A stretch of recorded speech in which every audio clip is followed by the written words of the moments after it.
of you to join us. Thank you for joining us. Thank you. Thanks for having me.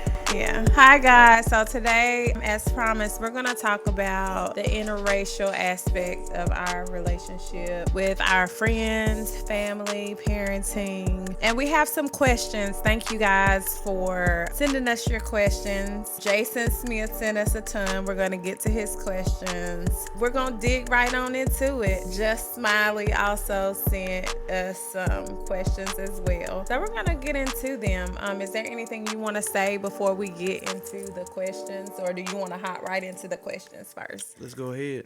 Okay, so Jason was the first one to send questions, so I'm going to read his first. So this is one of his first questions. It says, who absorbs more of the other's culture? I'll let you answer that. I guess I would absorb more of yours, basically, because I grew up. I didn't grow up around white people. I don't really have a fam. I didn't grow up with a family. It was just my mom, my dad, and my brother. That was pretty much it. So there wasn't no real culture like that built into our house. And then when my parents split up when I was very young, I went with my dad, and it was just me and him. So I wouldn't say I was really introduced heavily into no white culture, to be honest. And then all the friends I hung out with every day, from a very small, being like what, 5 or 6, they was all black. So I'd already been kind of introduced to culture, at a young age. So I already was kind of influenced.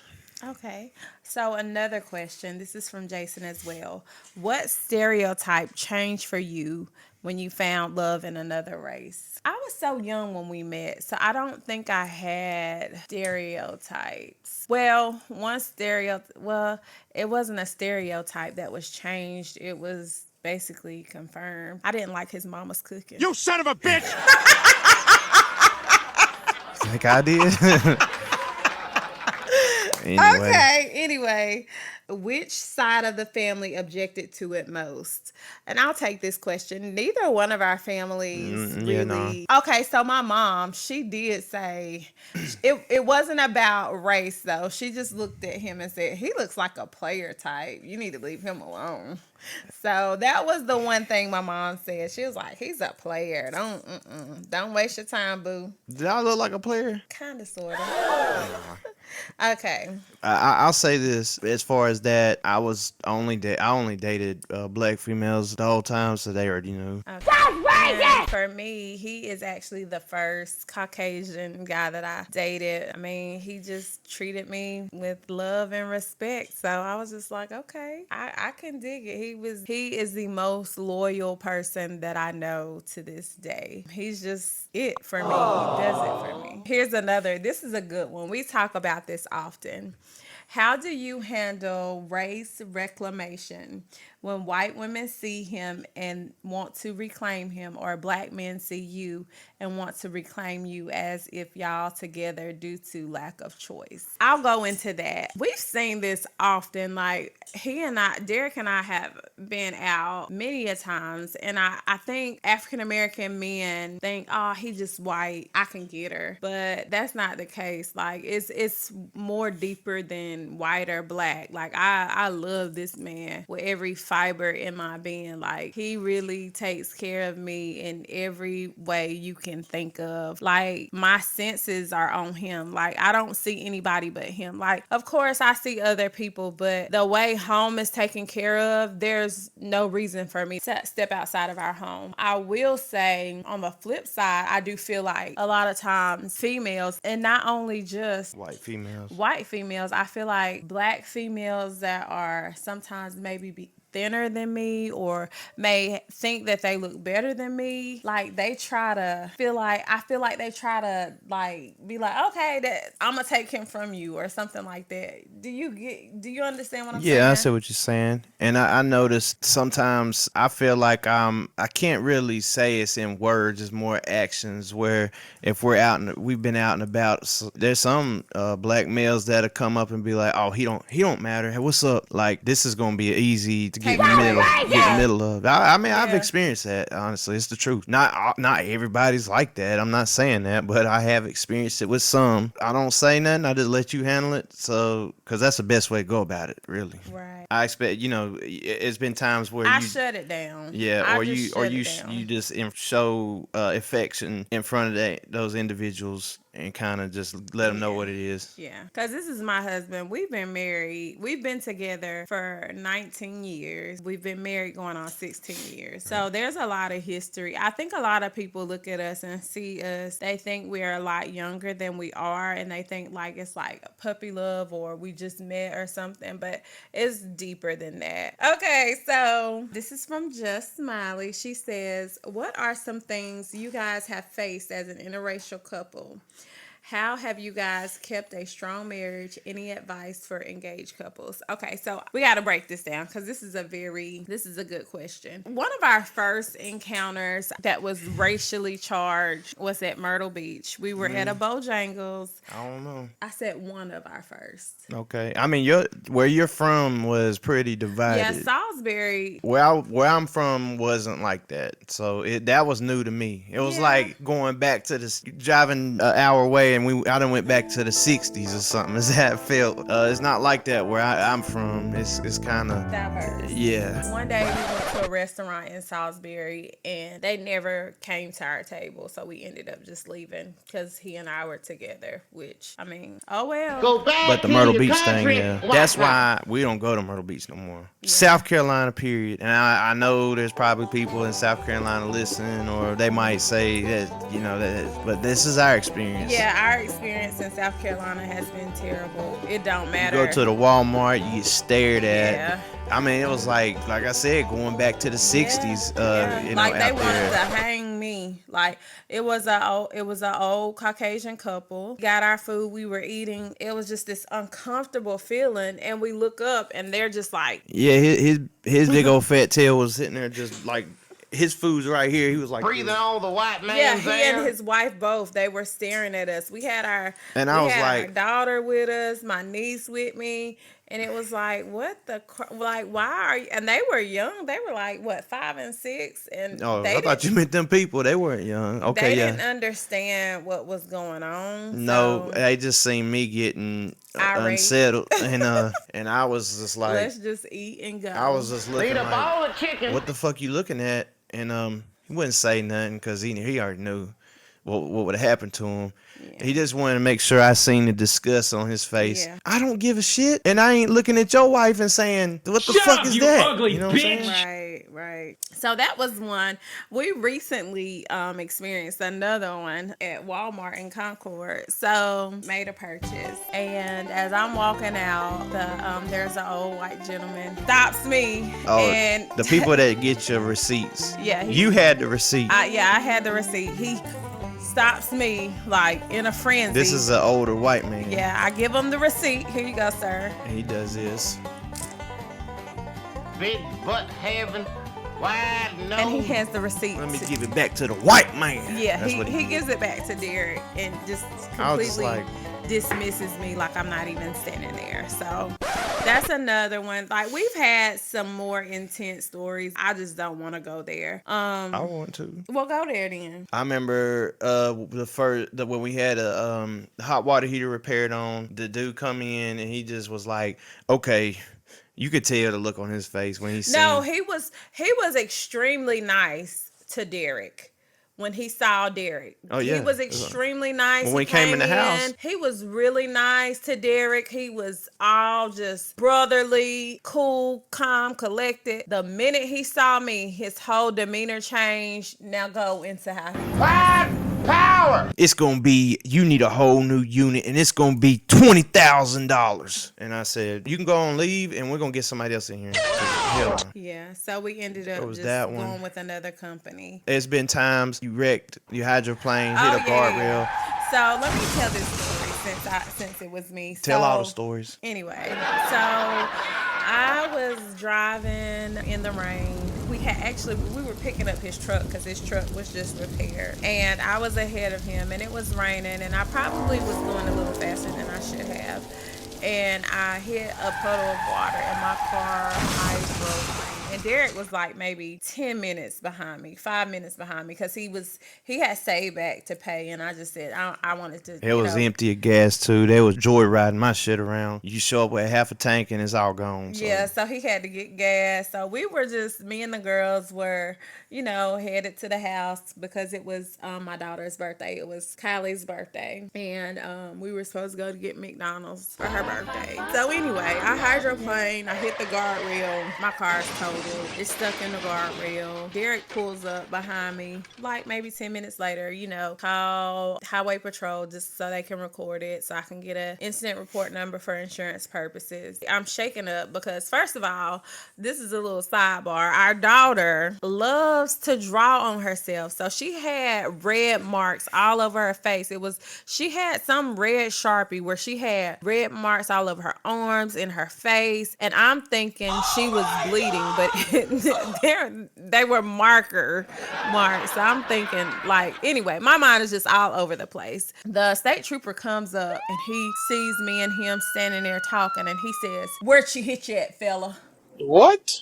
What? Yeah, and I was Bro, like, what are you talking I about, wasn't man? in no accident. And he said, "This is my wife." And then it just kind of Oh, that happens a lot though. oh yeah. People assume we're not together all the time. Anytime we go, any place where service like phone, if we go and we can walk, I don't understand. We walk in together, we're talking together. People will automatically say, "Sir, I can help you over here." Because I do a lot of the talking. I handle a lot of our business. So I'm normally doing the talking, and they'll always say, "Sir, I can get you over here." And he's like, "I'm with her." It's like we're not supposed to be together. So, I mean, that happens often. Just Smiley asked, how have you guys kept a strong marriage? I think from day one, it was like us against the world to begin with, and it kind of just went from there. Some people say in a relationship, it really is us against the world or something like that. It really did feel like that with us at times. That's one of the reasons I would say for the strong bond in the relationship. On the other side of it, I've noticed recently we went to dinner at a house and invited a bunch of people. One of my friends has a new girl and brought her. I had the impression with so many things being said, eyes rolling and stuff like that, it seemed like it was implied that I'm being fake or like a culture vulture or something like that. I'm just pretending or something, just that attitude of some look at our relationship and say and be disappointed in you that I've noticed because the black love thing, they think you're not a part of that. So I want to Engaged in say that. something. I want to say this is black love because I'm black and I'm giving him black love. So guess what? It is black love. I don't care what anybody says. This is black love too, baby. And I'm not faking. I'm being who I am. Yeah, he is who I don't he care is. when people do that. I just laugh. Yeah, But it's funny because again, you don't even know somebody. You don't Yeah. know anything about me. absolutely. You just met me. How do you think we've kept our marriage so strong? What do you think we've done to keep our marriage strong? Talk a lot. Communication. Communicate. We tell each other everything. Completely open to each other. Advice for engaged couples. I would advise you guys to talk often. When there's an issue, think of the issue as the problem, not one another. We're on the same team. You guys are on the same team. You're wanting to come to a solution that benefits both. And sometimes you're not going to get your way. Sometimes you're going to have to compromise. Sometimes you're going to have to do stuff that you don't want to do or something that is not your interest. But I feel like our marriage has lasted and is very successful because I feel like we are both servers. Like, I love to serve my husband. He loves to serve me. We service each other. I take care of him as far as dinner. I'm gonna make his plate. Anywhere I go, I'm making his plate. Put each other first. Yeah, basically, absolutely. And I will say this man waits on me hand and foot. You hear me? Anytime I ask for anything, he does it. And same for me. When he's sick, he turns into a little baby, and I take never care. get sick. Boy, Boy, shut up. I take care of him like a little baby. Like, I wait on him hand and foot when he's sick. But when we well, this man, he loves me and he takes care of me. Anything I need that's within his reach, he gonna take care of it. I got some questions then. Okay, go ahead, love. How do you educate yourselves and each other about your different culture backgrounds? We both talk about it. Like, I think for the most part. Do you think you had to explain? No, to me I anything? didn't. The fact that you grew up in an urban area and your friends were African American, I didn't have to explain much. And all your ex-girlfriends were black as well. So I feel like you had a good handle on what was going on. I don't feel like I have to explain much to you. For the most part, you get it. Things that you don't, we just have a conversation about it. And we don't argue about it. We talk about it. I don't think we've had to have conversations. Well, I around mean, that. when I feel like sometimes I have felt like you didn't understand where I was coming from. On the culture issue? Not culture, but like Well, that's what that question- racism. For instance, there was one time I was dealing with, I felt like a racist boss. And he was telling me, you got to go in there and you just got to call it out. You got to do that. I was like, honey, I can't do that. I'm not you. They will put a red X on my back and they will fire me behind this because I don't get the same rights as you. Well, it's And- probably just because that shit upset me, and that was Yeah. my first initial thought anyway. Yeah, I was so like, nah, this shit need to stop. But Right. I can't take the same steps that he can sometimes. Unfortunately, that's the world we live in. I can't handle things the way he would. And that's something that we had a conversation about. He was really upset and he wanted me to go give it to the man. But again, sometimes you have to handle those situations delicately. And I did. It worked out in my favor. So I wasn't upset with him. No, I mean, it was just like something need to be done. Somebody just go to HR or something like that. He That's wanted all me it was. to reach out, and I was like, you just don't understand. You can go in there and raise hell, and you'll be okay. I know, but I will be labeled as the angry black woman. My thought behind it was that shit needs to stop. We shouldn't Absolutely. allow that. That's my where I was Absolutely. coming from. And I understand that, and that's why I'm saying I have to approach it differently than you would have. No, I know. I thought about it after I calmed down. Yeah. But it was like, Yeah. well, yeah, you can't, but Yeah, I 'cause wish I'll be- something I will- something could have been done about it. Right, I'll be labeled as the angry black woman. It would have never ended. It would have stained my reputation forever. I handled it the best way I knew how, and it worked out. God has never God failed handled me. it. He handled it for me. Some of those situations like that, when you try to take matters into your own hands, you mess up. If you let God do it, his reach is far greater than yours. And that's what I did. It was irritating when you feel like you're being targeted because you are African American. When you don't have hardcore proof, if you don't have it in black and white, it's your word against theirs. And that's something that I was trying to explain to him, which we knew what it was, but the way it was done, it was in a passive aggressive way, which I couldn't really prove it. How do you address conflicts or disagreements, especially those related to culture differences? I don't think we have. Yeah, for the most part, Derek is a white man. What? Yes, he lives in my world. That's all. He does what I say. I don't think I disagree. A lot of people assume that, and we've been asked that. Yeah, Like, so a lot of times. how do y'all do it? Because he think a certain way. No, I don't. The thing is, Derek is very fair, and he is he's pro-black. He does not like racism, other cultures being targeted, other minorities, black people being targeted. He doesn't like Hispanics or any other minorities being targeted. He is the white man that you want on your side, because if he sees it out in public, he's gonna say something. There are some good white people that will speak up when they see it, and there are a lot of people that'll just remain quiet, and it's not right, but he's gonna speak up for anything that is unfair or is not favorable to me or his kids, because he has mixed kids. That'd be another question. How do you both plan to establish and celebrate your own unique family culture? Would you say our daughters are raised young black women, female girls, or? I think so. More, mostly, yeah. I think so, just because, and I know the statistics say if you have a little bit of black blood in you, you're completely black. A lot of people are just going to see them as black. So I want them to have tough skin. I want them to understand that there are going to be people that are going to dislike them because they are mixed. There are a lot of people that are going to dislike them because they think that they're black. For the most part, I teach my girls that character is everything. I want them to have a backbone. I want them to understand this world isn't nice. It's not nice. Some people are going to say some things that are going to hurt your feelings, but that doesn't define you. I agree with that. I think pretty much overwhelming the culture in our home is like urban. We listen to R&B, hip hop R&B. That stuff, it kind of rubbed off on them, I guess. So yeah, but they do. They listen to some like popish, like they like Billie Eilish and some other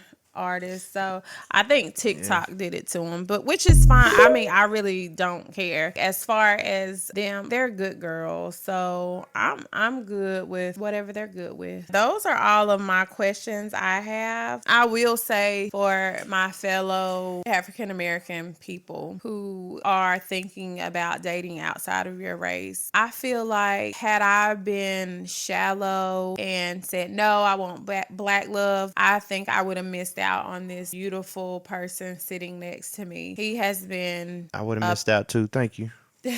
he has really been my rock throughout my life. He really gives sound advice. He is overall my person. And I feel like if I had just said, no, he's not my type, no, he's a white boy, I really would have missed out. My daughters, I feel like they are just the perfect combination of myself and him. If someone approaches you and they're interested in you and they're the opposite of your race, give it a shot. All you can do is try, and if it doesn't work, it doesn't work. But I do feel like he adores me and I adore him. At this point, I know people say I don't see color, but I really don't see him as a white man. I see him as my partner, as my person, as my lover, as my soulmate. I don't think there is anybody else out there that can love me the way that he does. Did you anticipate this relationship would go as far as it has when it first started dating? Yes. You thought it would go this far? I knew it would go this far. I told you guys in the first episode, that very first time we met, we were walking through Dan Nicholas Park. I laid eyes on him and we had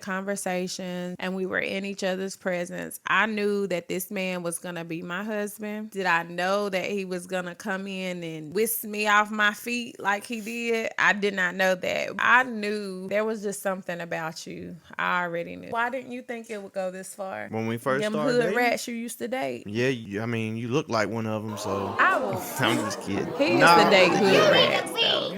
I didn't see it going this far at first. Really? I didn't when I first met you and say we're gonna be together 20 years and have a house and kids and all that. No, You wouldn't have, you didn't think that? not from day Okay, one. now he pissing me off, y'all. Cause Okay, I knew from day one. no, you didn't. But I did. I guess your I say not discernment long ain't after that. Like I said in the first okay. episode. So what was because you really confusing me. Like my heart is broken right now because I don't understand what's going on. When did you think it would go far then? Because it's really confusing me. When we first went on our first trip together, I said it in the first episode. Okay, so Like a month it was later. some months in.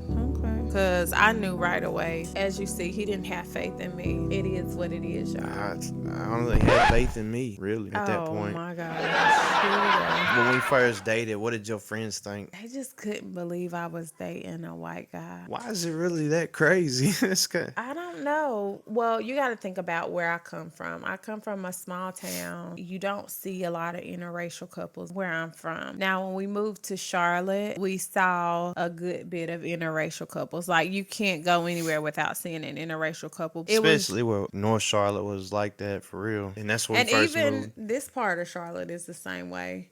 We see it often. I think it's more common now, though. I think when we were first, like 20 years ago, it was a thing, but it wasn't like how it is today. Right. I think it's where your roots are. Salisbury, I didn't see that often. And I'm happy I went the way that I went because his credit is good, y'all.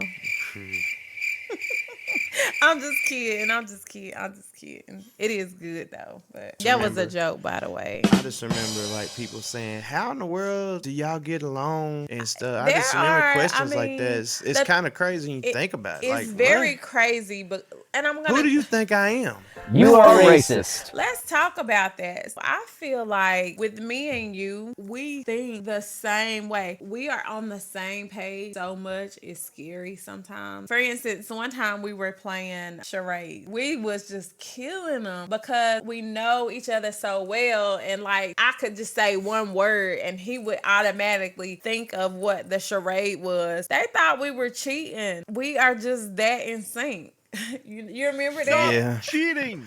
They thought we was cheating. How you gonna cheat when everybody's right there? Yeah. Anyway, how do y'all get along? How do y'all do this and that? We are human beings. We both have common sense and we both. It's not like that though. People expect me to be this MAGA guy. Look at thing. my African American And over here. Definitely not They MAGA. don't understand. We both was like going crazy when Obama won. Yeah. Yes, we can. Things like that. It's not like that. Yeah. Now if you go get somebody like that, you're gonna probably run Yeah, into a you- lot of this Yeah, shit. you're gonna have them issues. You probably won't get along too well, but Yeah, I feel like too, like politically, we're on the same page. Mm-hmm. Social issues, we're on the same page. Parenting, we're on the same page. Now we have had little disagreements where I feel like you feel like I'm too hard on the girls, or I feel like you're too hard on the girls. well, probably more you. But you gotta understand, a father can't really go hard on a daughter like Yeah, that. that's true. That's true. It's different. It's different for you to do it than me. Yeah, because I'm going in, baby. But I think I'm going in.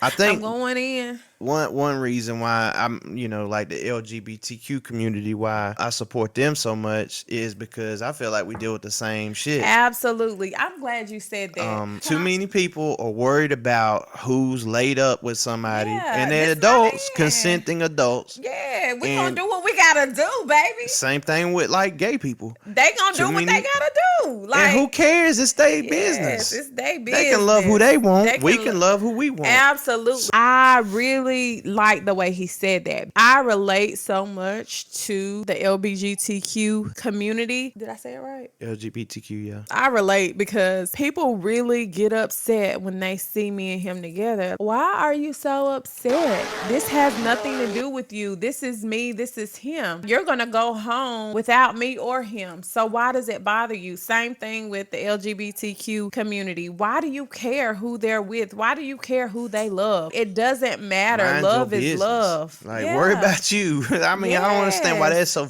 damn hard. People be so concerned about everybody else and what's going on. Just know that he loves me and I love him. Baby, to death do us part. It's be the same ones that don't want to go home to their significant others, I think. Yeah. You only want to go home to your wife or your husband, and you worried about who go home with who. Right. I just want to put that out there. Yeah, I think that's something that has kept us strong too. We have people we know rooting against us.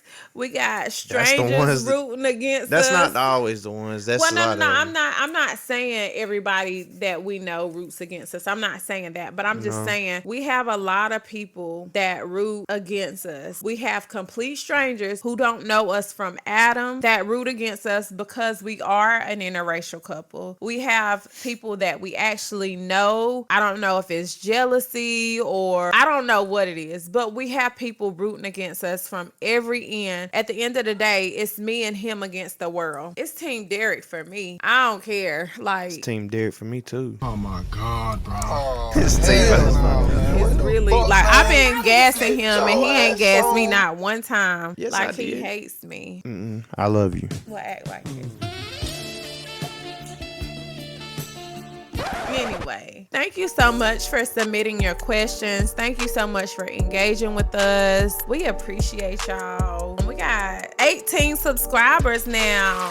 Come on, clock it, clock Clock it. Thank y'all so much. Hopefully we were able to give some insight. I just want to reiterate, if someone approaches you from a race that's not yours, not particularly a white person, not particularly a black person, Asian, Mexican, whatever the race may be, give it a chance. You might find love. Stop being so shallow. Stop being in a closed box. I know people gonna come after me because I know a lot of people say, I want black love. I want black love. Baby, it is black love when it's a black person involved, period. Y'all can say what y'all want, but this is black love. Well, this it's is a black preference. and white love. And It's it is a preference, but I'm just saying, like, 'Cause maybe when we first met, maybe I wasn't your preference, but you were mine. okay, well, I guess I could see that. My preference is somebody who loves me unconditionally, and you did that, and you still do that. So that's my thing. I'm just saying for people who completely say, no, I'm not doing it, I can't, no. I'm just saying, keep an open mind, because you just never know. You may be saying no to your Mr. Right, somebody that's gonna sweep you off your motherfucking feet and take care of you in every way. You just never know. And I'm so glad that I did not say, no, he's not my type. Because I did. I don't know if y'all remember in that first episode when he sent me them messages, I was like, who is this Caucasian boy? I don't know him. And look at you now in the best place of your life. So act like it. Thank you, God. I hope you enjoyed this episode. We really enjoyed recording for you guys. We enjoy the feedback. We thank you for the questions. Have a good night or a good day. Thank y'all so much for tuning in. Just remember, it's all love with Metra and Derek with PillowTalk Unplugged. Thank you.